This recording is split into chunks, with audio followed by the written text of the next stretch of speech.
Pada pukul 4 pagi tanggal 10 April 2004, kantor polisi Xinying di Kunming, Provinsi Yunnan, menerima sebuah telepon yang memberitahukan bahwa telah terjadi pembunuhan di apartemen tempat ia tinggal. Namun polisi yang kemudian datang untuk menindaklanjuti laporan tersebut dihadapkan dengan seorang wanita yang tengah berdiri di balkon apartemennya dan hendak mengambil nyawanya sendiri. Polisi yang masih menduga pembunuhan yang dilaporkan berkaitan dengan wanita ini pun mencoba menyelamatkan wanita tersebut untuk mengurungkan niatnya. Lewat speaker corong mereka mencoba membujuk wanita yang sedang terguncang itu untuk tidak mengambil nyawanya sendiri. Dengan kata-kata persuasif, akhirnya polisi pun dapat meyakinkan wanita itu agar menjauh dari balkon dan menenangkan diri di apartemennya. Mengetahui si wanita itu telah menjauh dari balkon, polisi pun segera menuju apartemen wanita tersebut. Namun tidak disangka polisi yang awalnya hanya ingin mengetahui keadaan wanita itu malah menemukan hal yang sangat mengerikan di dalam apartemennya. Polisi melihat seorang pria terbaring di atas genangan darah. Cipratan darah juga memenuhi dinding dan perabotan apartemen tersebut. Polisi kemudian mendekati pria itu untuk memeriksa denyut nadinya. Namun rupanya pria itu telah meninggal dunia karena tidak ditemukan tanda-tanda vital. Oleh karena itu wanita yang berada di apartemen itu pun digelandang ke kantor polisi. Tim forensik pun dikerahkan untuk mengetahui penyebab kematian pria di dalam apartemen itu. Sedangkan para polisi yang lainnya mencoba menggali informasi dari si wanita. Polisi mendapati bahwa wanita di apartemen yang hendak mengambil nyawanya sendiri itu bernama Fan Yi yang berusia 33 tahun. Ia merupakan karyawan perusahaan real estate, sedangkan pria yang ditemukan tewas di apartemennya bernama Song Ji. Ia merupakan kekasih dari Fan Yi. Mereka telah tinggal di apartemen itu selama 4 tahun. Di tengah-tengah interogasi awal dengan Fan Yi, polisi pun mendapatkan hasil dari tim forensik yang menyatakan bahwa korban Song Ji meninggal akibat luka tikaman sebanyak 37 kali. Bagian kiri wajah dan tangan Song Ji penuh dengan luka sayatan hingga tak terlihat bentuk aslinya. Polisi kemudian memperlihatkan foto luka-luka yang terdapat pada tubuh Song Ji kepada Fan Yi. Dengan tenang, Fan Yi menarik satu persatu foto yang telah dijajarkan oleh polisi dan ia kemudian mendekatkan foto-foto tersebut ke matanya untuk melihat lebih detail hasil perbuatannya. Mata Fan Yi terlihat kosong, tidak nampak rasa penyesalan sedikit pun. Tak lama setelah penangkapan Fan Yi, orang tua Fan Yi yang mengetahui kondisi putrinya pun segera menyambangi kantor polisi. Dari pertemuan kedua orang tua Fan Yi dengan polisi tersebut, polisi mendapatkan perkembangan dari kasus ini.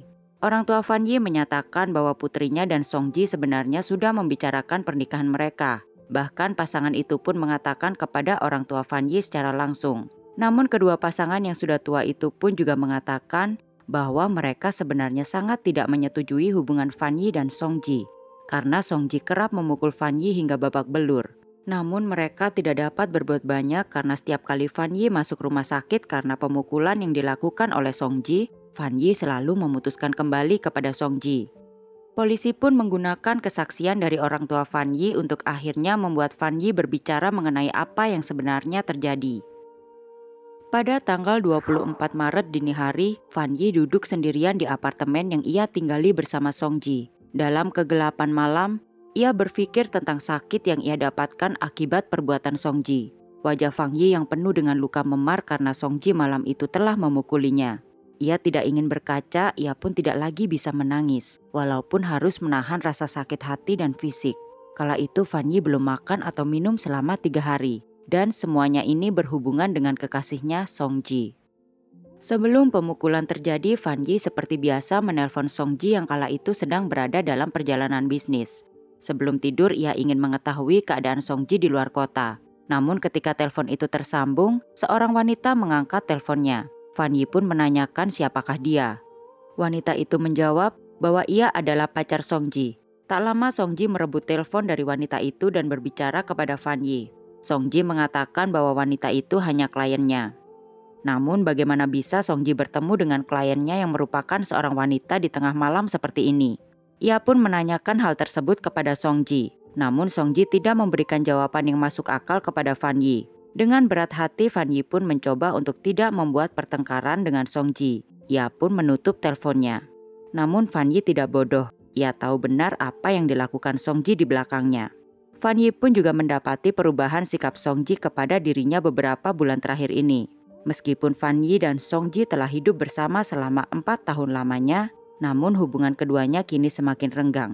Apalagi sikap kasar yang ditunjukkan Song Ji kepada Fan Yi. Song Ji kerap memukuli Fan Yi setiap kali ia mabuk. Fan Yi mencoba mencari jawaban mengapa Song Ji yang dulunya begitu baik dan perhatian, kini berubah menjadi iblis. Namun meski mengetahui Song Ji telah selingkuh, Fan Yi masih terlalu mencintai Song Ji. Oleh karena itu ia memutuskan untuk tetap tinggal di hubungan itu. Song Ji memukuli Fan Yi setiap kali ia mabuk. Walaupun mengetahui Fan Yi telah babak belur karena perbuatannya, Song Ji tak pernah sekalipun meminta maaf kepada Fan Yi. Dulu Fan Yi memiliki rambut yang panjang terurai. Namun kini ia harus memotongnya karena setiap kali Song Ji mabuk ia akan selalu menjambak rambutnya hingga terjatuh lalu menyeretnya, kemudian setelah itu ia memukulinya. Song Ji pun kerap memukuli Fan Yi di depan teman-temannya. Penyiksaan Song Ji kepada Fan Yi tidak hanya sampai di situ. Semakin lama Song Ji semakin menjadi-jadi. Ia kerap menyundut Fan Yi dengan puntung rokok. Ia juga selalu menggunakan gesper ikat pinggangnya untuk menghajar Fan Yi. Nampaknya Song Ji bahkan kini tidak memikirkan konsekuensi akibat perbuatannya kepada Fan Yi. Hingga pada suatu hari, Song Ji sengaja mendorong Fan Yi ketika ia menuruni tangga. Kejadian itu tentu membuat Fan Yi harus dirawat di rumah sakit karena ia mengalami gegar otak. Hingga Fan Yi ditangkap polisi, bekas luka di kepala Fan Yi masih terlihat jelas. Fan Yi pun masih merasakan nyeri di kepala tiap kali ia berbicara agak keras. Setelah kejadian tersebut, Fan Yi pun teringat dengan jelas bahwa hanya dalam beberapa bulan ia telah dipukuli secara brutal sebanyak 36 kali oleh Song Ji. Dan ia dilarikan ke rumah sakit sebanyak 6 kali. Belum lagi ia juga telah mengalami patah tulang dan juga gegar otak. Fan Yi merupakan anak tunggal. Ia satu-satunya kebanggaan orang tuanya. Namun tiap kali Fan Yi berada di rumah sakit, orang tua Fan Yi yang sudah sangat renta itu pun selalu menjaga Fan Yi. Orang tua Fan Yi selalu menangis melihat putri konyol mereka. Namun meski begitu, Fan Yi tidak mau memutuskan hubungannya dengan Song Ji. Walaupun ia tahu Song Ji kerap selingkuh dan memukulinya. Fan Yi akan selalu kembali ke apartemen yang ia tinggali dengan Song Ji. Sebenarnya Fan Yi sebelumnya pernah menikah. Namun ia bercerai setelah beberapa bulan menikah karena mantan suaminya itu kecanduan bermain judi. Tak lama Fan Yi pun berkenalan dengan Song Ji. Fan Yi jatuh cinta kepada Song Ji karena perhatian dan kemurahan hati seorang Song Ji. Kini Fan Yi pun nampaknya tidak bisa lepas dari jeratan Song Ji. Fan Yi berharap suatu hari nanti Song Ji akan terbuka hatinya. Oleh karena itu, ia menahan penyiksaan yang dilakukan Song Ji kepadanya. Bisnis Song Ji diketahui tidak berjalan dengan baik. Fan Yi selalu membantu Song Ji untuk mempertahankan bisnisnya itu. Fan Yi kerap meminjam uang dari teman-temannya. Uang gajinya pun semua ia serahkan kepada Song Ji untuk kehidupan mereka. Dan yang lebih miris lagi adalah orang tua Fan Yi hingga kini masih memberikan Fan Yi uang saku dengan harapan Fan Yi akan bisa memenuhi kebutuhannya. Namun lagi-lagi Fan Yi memberikan semua uang itu kepada Song Ji. Semuanya telah diberikan Fan Yi kepada Song Ji. Namun balasan Song Ji sungguh sangat mengerikan. Ia malah berkali-kali selingkuh dan memukuli Fan Yi tanpa iba sedikit pun. Hingga pada suatu hari, hantaman harus kembali dialami oleh Fan Yi. Suatu hari setelah perjalanan bisnisnya, Song Ji mengatakan dengan dingin kepada Fan Yi bahwa ia sudah menikah. Selama ini ia memiliki istri dan anak yang tinggal di kampung. Fan Yi pun sangat kaget mendengar kebenaran itu. Ia merasa kepalanya berputar mendengar berita ini. Dan berita ini punlah yang paling menggoncang hatinya dibandingkan berita tentang Song Ji yang memiliki selingkuhan wanita lain. Karena Song Ji dan Fan Yi telah hidup bersama selama 4 tahun. Dan dalam 4 tahun terakhir, Song Ji telah bertemu orang tuanya untuk membicarakan pernikahan mereka. Namun kini Song Ji mengakui bahwa ia telah memiliki istri dan anak. Fan Yi merasa sangat dipermainkan. Ia merasa tidak berbeda dengan wanita-wanita yang pernah ditiduri oleh Song Ji di kamar hotel ketika dalam perjalanan bisnis. Ia dan wanita-wanita itu sama-sama merupakan pihak ketiga di pernikahan Song Ji dan istrinya. Fan Yi pun berpikir bahwa selama 4 tahun ini, hubungan yang ia harapkan berakhir di pernikahan tidak akan pernah terjadi. Sontak Fan Yi pun menampar Song Ji. Namun bukannya merasa bersalah, Song Ji malah mengeluarkan sabuknya dan memukuli Fan Yi dengan brutal hingga ia tak sadarkan diri. Ketika terbangun, Fan Yi sudah berada di rumah sakit dengan ibu dan ayahnya yang menangis di samping tempat tidurnya. Setelah 4 tahun mencintai Song Ji sepenuh hati, perasaan Fan Yi kini begitu perih. Bak ditusuk pisau hingga ia tidak lagi dapat merasakan sakit karena telah dicambuk habis-habisan. Namun Fan Yi tetap bersikukuh untuk kembali kepada Song Ji. Karena rasa malu, takut dan tidak percaya diri membuat Fan Yi kembali kepada Song Ji. Ketika kembali kepada Song Ji, Fan Yi mulai meminta Song Ji untuk menceraikan istrinya. Dengan dingin Song Ji menjawab bahwa ia tidak akan pernah menceraikan istrinya dan meminta Fan Yi untuk tidak memiliki keinginan apapun mengenai dirinya. Pada malam sebelum kejadian 9 April ketika ia membunuh Song Ji, Fan Yi berjalan-jalan sendiri sambil merenungi kisah cintanya. Ia lalu menelpon Song Ji karena merindukannya.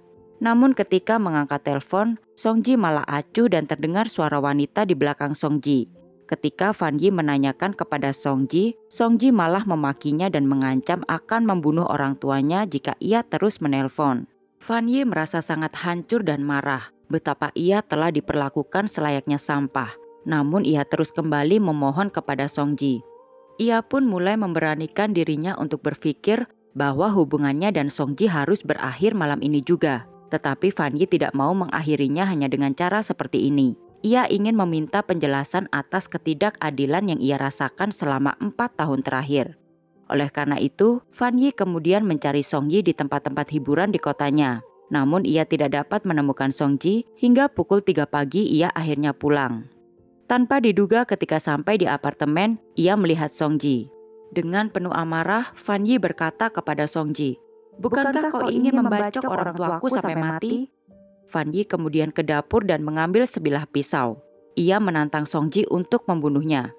Setelah mengatakan hal itu, Fan Yi memberikan pisau itu kepada Song Ji. Song Ji pun mengambilnya dan kemudian menyabet tangan Fan Yi yang kala itu menutupi wajahnya. Setelah melihat tangan Fan Yi berlumuran darah, Song Ji rupanya merasa puas. Fan Yi tidak mengira bahwa Song Ji benar-benar setega itu. Dengan penuh amarah, ia merebut pisau dari tangan Song Ji dan dengan sekuat tenaga, ia menjatuhkan Song Ji dan kemudian menikamnya. Melihat Song Ji yang tengah sekarat, Fan Yi kemudian duduk di perut Song Ji dan menanyakan, "Apakah engkau mencintaiku?" Song Ji pun mengangguk. Namun Fan Yi tahu bahwa Song Ji tidak mengatakan yang sejujurnya. Fan Yi menggelengkan kepalanya dan kemudian menikam Song Ji sebanyak 37 kali hingga ia tewas. Fan Yi tahu jika memang Song Ji mencintainya, ia tidak akan pernah memukulinya, membohonginya, dan tidak memanusiakan dirinya. Setelah mengetahui Song Ji tewas, ia merasa lega karena kini ia telah terbebas dari penyiksaan. Setelah mendapatkan pengakuan dari Fan Yi, polisi memperbolehkan orang tua Fan Yi untuk menemuinya. Ayah Fan Yi yang sudah tua renta pun menangis melihat putrinya. Sambil menangis beliau mengelus kepala Fan Yi dan mengatakan, "Mengapa engkau melakukannya, Nak?" Walaupun ia tahu putrinya telah banyak menderita, namun ia juga sedih melihat putrinya akan dihukum penjara, bahkan kemungkinan akan dihukum mati. Dalam persidangan, hakim mempertimbangkan alasan dan juga keadaan Fan Yi hingga membunuh Song Ji. Oleh karena itu pengadilan menjatuhkan hukuman mati yang ditangguhkan kepada Fan Yi. Hal ini berarti bahwa Fan Yi tidak akan dihukum mati. Namun walaupun cukup beruntung tidak dihukum mati, Fan Yi pun kini merasakan penyesalan yang mendalam. Karena kini ia tidak bisa merawat kedua orang tuanya yang sudah tua akibat perbuatannya. Setelah dipenjara, Fan Yi sering melamun. Ia memikirkan kedua orang tuanya yang selalu menunggunya di rumah. Orang tua Fan Yi masih mengunjungi Fan Yi 1 bulan sekali di penjara.